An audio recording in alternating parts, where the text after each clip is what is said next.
kita kembali di spesial talk show bersama dengan BP PAUD dan Dikmas Nusa Tenggara Timur.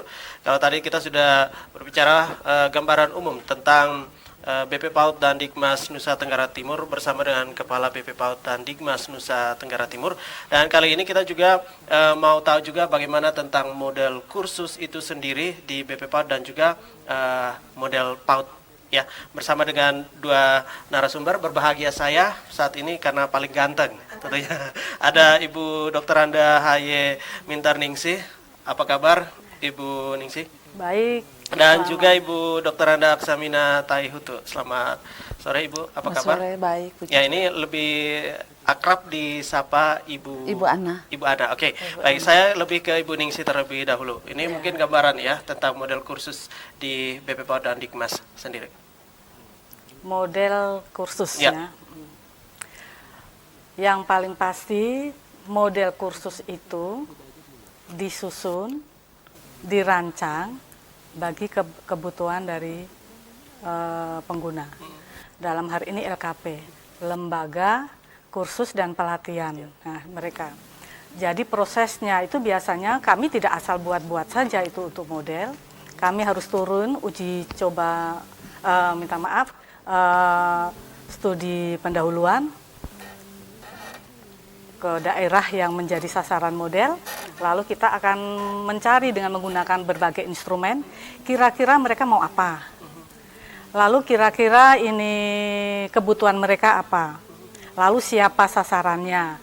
Oh, kalau sasarannya adalah ada pengelolanya, untuk instrukturnya, bahkan ada juga kita libatkan warga belajar ini, ya kita diskusi. Memang secara program mungkin hanya untuk 30 orang. Dan biasanya waktu kita studi eksplorasi atau studi pendahuluan, kita akan membuat mendekati orang-orang yang memang berkecimpung di dalam kursus itu. Oke, baik. Dan ini siapa saja sih model PAUD itu?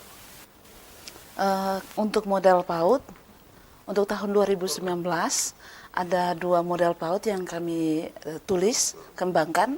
Yang pertama itu pengembangan model pembelajaran sains, pencegahan abrasi pantai untuk anak usia 5-6 tahun, itu tempatnya di Manggarai Barat, Labuan Bajo. Model itu dikhususkan yang pertama untuk acuan pendidik. Yang pertama dihasilkan adalah model pembelajaran, kemudian bahan ajar. Dalam model pembelajaran itu lebih ditekankan kepada bagaimana pendidik membelajarkan anak dengan cara yang terdapat dalam model pembelajaran. Trik-trik apa yang dipakai, kemudian yang berhubungan dengan sains. Kemudian di dalam model pembelajaran sains juga itu terdapat bahan ajar. Dalam bahan ajar itu ada 5 video yang kita hasilkan.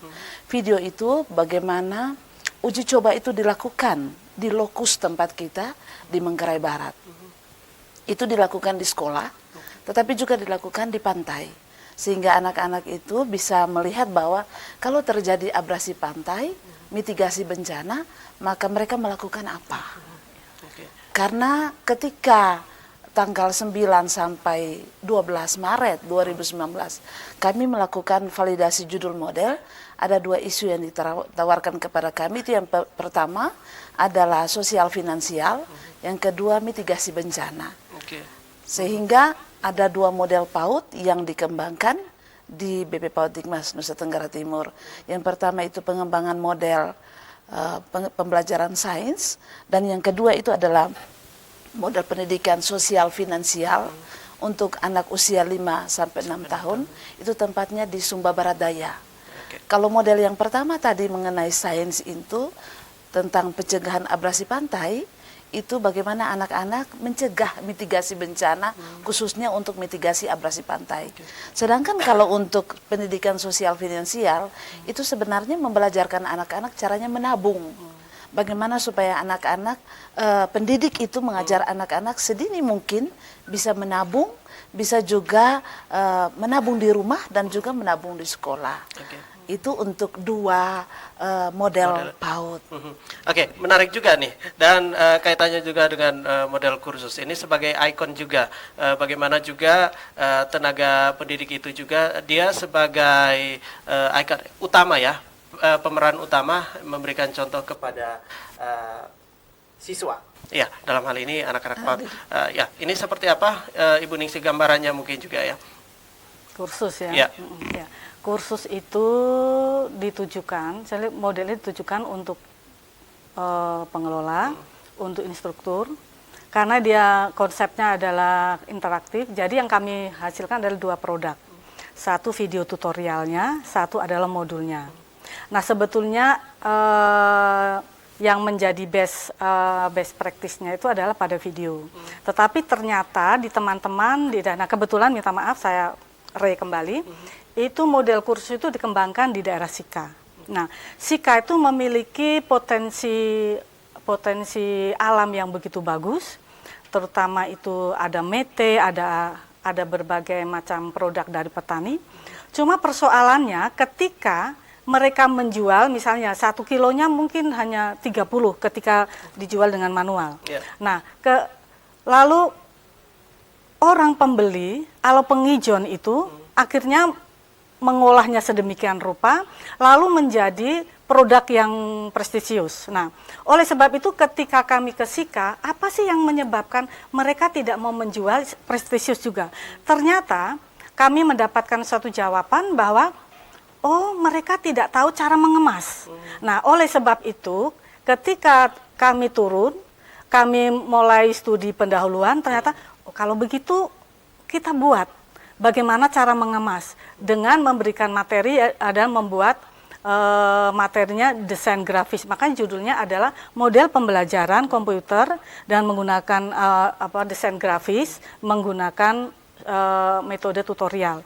Nah di situ tuh ketika video itu ditayangkan kan tidak semuanya memiliki sarana, makanya adalah modulnya. Nah modulnya itu langkah-langkahnya jelas tidak sama dengan yang videonya. Nah di situ kami memberikan satu sentuhan daerah, ya sentuhan daerah yaitu tentang Sika, musiknya, lalu ini ornamennya supaya orang bilang kita mengambil ego dari suatu daerah. Oh ini kok saya macamnya kayak di Sika ya. Coba saya lihat apa. Jadi ego daerah itu yang kita ambil. Jadi orang tertarik untuk belajar. Keingin tahu. Musiknya, jadi waktu video itu ditayangkan musiknya juga ada. Jadi mereka merasa enjoy. Nah, enjoy ini yang menyebabkan anak mau belajar. Belajar bagaimana belajar lalu mulai melihat. Oh, kursus seperti ini. Nah, di dalam kursus ini jelas ditujukan kepada 3 komponen. Yaitu untuk satu adalah untuk pengelola, instruktur, lalu warga belajar itu sendiri. Nah itu untuk kursus. Baik, menarik juga nih. Saya mencatat ada berkaitan dengan minat juga dari masyarakat itu sendiri, video tutorial dan modul. Ya. Ya, kalau boleh tahu lebih memilih mana sih, video tutorial atau modul? Nanti juga ke Ibu Ana ya. Iya. Oke. Kayaknya begini, tidak ada bilang bisa untuk memilih karena begini, begitu videonya ditayangkan pembelajaran ada 4 pembelajaran, pembelajaran pertama, kedua, ketiga sampai keempat. Ketika mereka mengalami trouble di dalam tayangan, mereka bisa lihat modulnya. Modul adalah sebagai pendukung. Lalu atau mereka tidak memiliki sarana, mereka bisa melihat modulnya. Tetapi yang penting instruktur memberikan petunjuk yang arti yang jelas. Nah, seumpama instruktur tidak ada pun, anak-anak bisa secara otodidak. Karena ada dua hal ini yang bisa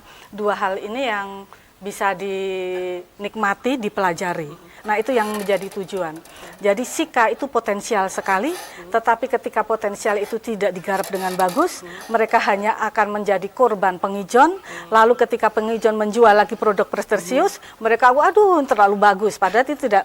Padahal sebetulnya itu milikmu, Okay. Kamu jual, aku beli. Ya, misalnya kan begitu. Baik, silakan Ibu Ana menyambung. Iya.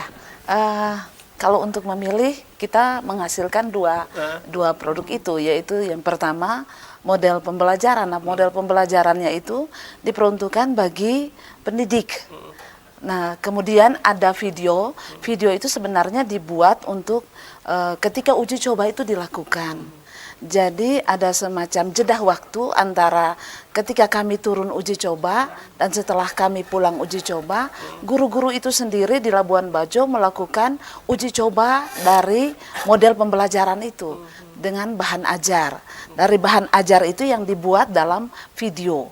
Nah, ketika mereka akan melakukan misalnya tahun depan lagi, mereka melihat juga di bahan ajar dan juga di video. Nah, kita berbicara tentang pendidikan anak usia dini, berbicara tentang rangsangan sel-sel otak, berhubungan juga dengan rangsangan fisik. Nah, contohnya misalnya anak-anak dibelajarkan tentang sains berhubungan dengan abrasi pantai, maka kita harus uji coba langsung dilakukan di pantai. Anak-anak melihat bahwa oh ini kalau misalnya tidak ada tanggul maka akan menghadapi abrasi. Sehingga itu ketika diuji cobakan lewat video itu menjadi petunjuk bagus untuk anak-anak.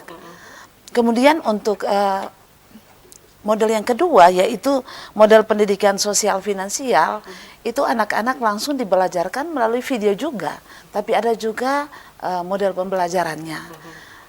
Nah, ketika video seperti untuk sosial finansial itu diperuntukkan lebih banyak kepada bagaimana anak-anak punya kerinduan, punya inisiatif untuk menabung, untuk menyisihkan sebagian yang mereka terima dari orang tua.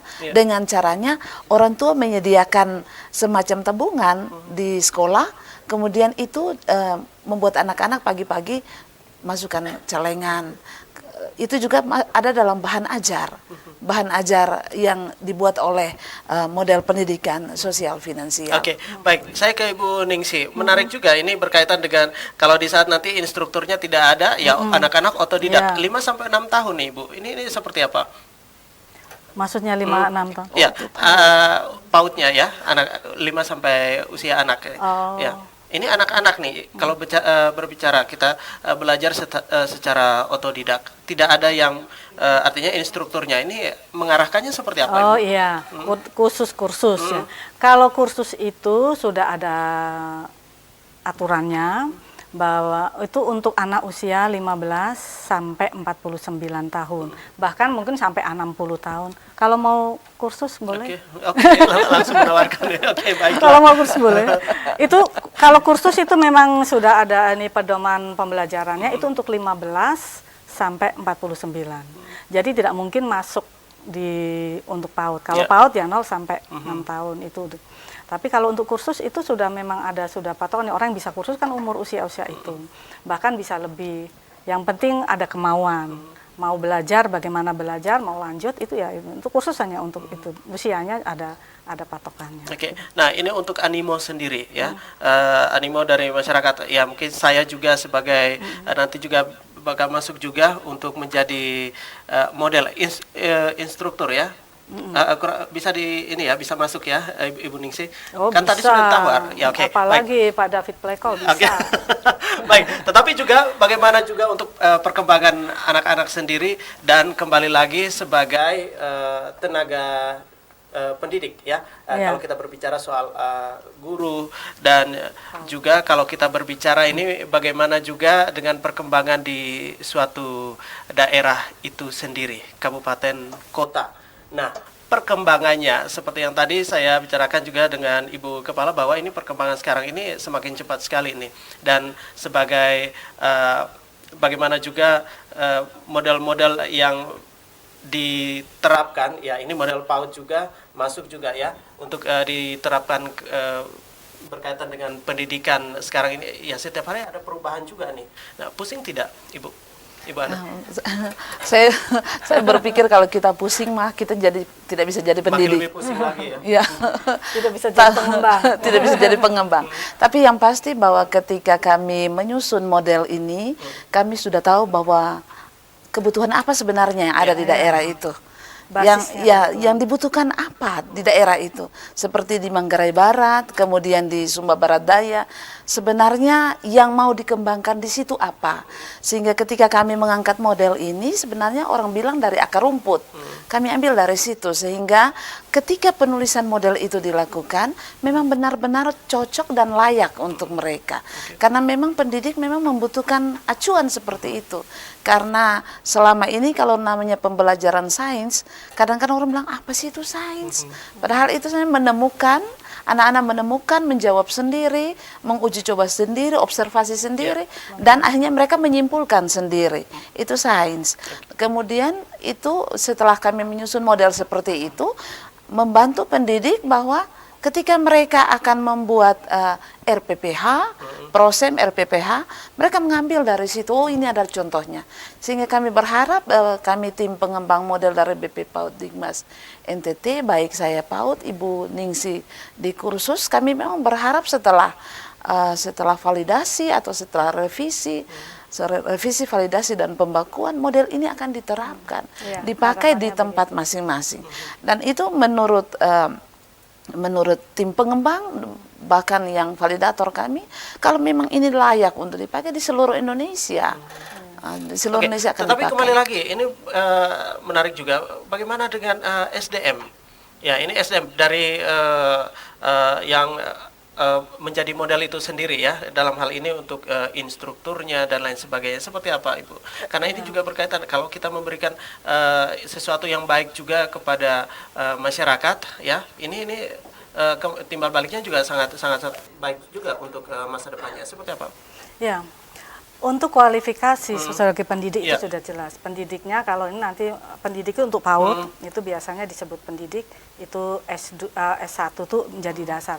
Tapi untuk kursus, minimal itu adalah ini SMA, itu bisa, yang mendapatkan sertifikat, yang memang dia mempunyai kelayakan untuk mengajar, dan menguasai ilmu yang dibutuhkan waktu itu. Jadi tidak harus besar, tapi biasanya itu memang kelayakannya itu dia boleh SMA atau SMK yang sederajat lah. Yang penting dia memiliki kemampuan dalam bidang yang diperlukan itu. Nah, oleh sebab itu tidak sulit juga kalau untuk ini kursus. Untuk kursus itu untuk ini tidak harus sarjana atau apa, karena memang itulah standarnya memang begitu untuk kursus. Kalau mampu, begitu. Biasanya begitu. Kalau dari PAUD sendiri? Nah, kualifikasinya kalau dari PAUD sendiri memang sudah ditekankan oleh pemerintah bahwa harus S1. Tetapi kalau kita melihat kenyataan di lapangan, memang pada jujurnya itu SMA, pendidik kebanyakan SMA. Tetapi ada pertimbangan kalau misalnya dia SMA, tetapi kalau dia mengikuti diklat PAUD itu sudah dikategorikan bahwa dia S1 PAUD. Iya. Baik. Ini dan sekali lagi juga informasi yang baik juga berkaitan dengan bagaimana kita di saat nanti terjun di lapangan juga, informasi yang sudah disampaikan semuanya bisa masuk ya untuk SMA sederajat ya. Dan juga Ibu Ningsi dan juga Ibu Ana untuk informasinya, terima kasih karena kita dibatasi waktu untuk sesi ini juga. Untuk Anda juga pemirsa, nanti kita juga bakal bersama dengan Bapak Chandres Bulan. Ini kita akan berbicara tentang pendidikan keluarga, dan juga nanti ada Insinyur Doli Balo yang berbicara tentang pendidikan kesetaraan dan bermutu dan bermartabat, atau model Diktara. Ini sampai belepotan nih. Baik, kita akan kembali lagi, tetap bersama kami di Special Talk Show.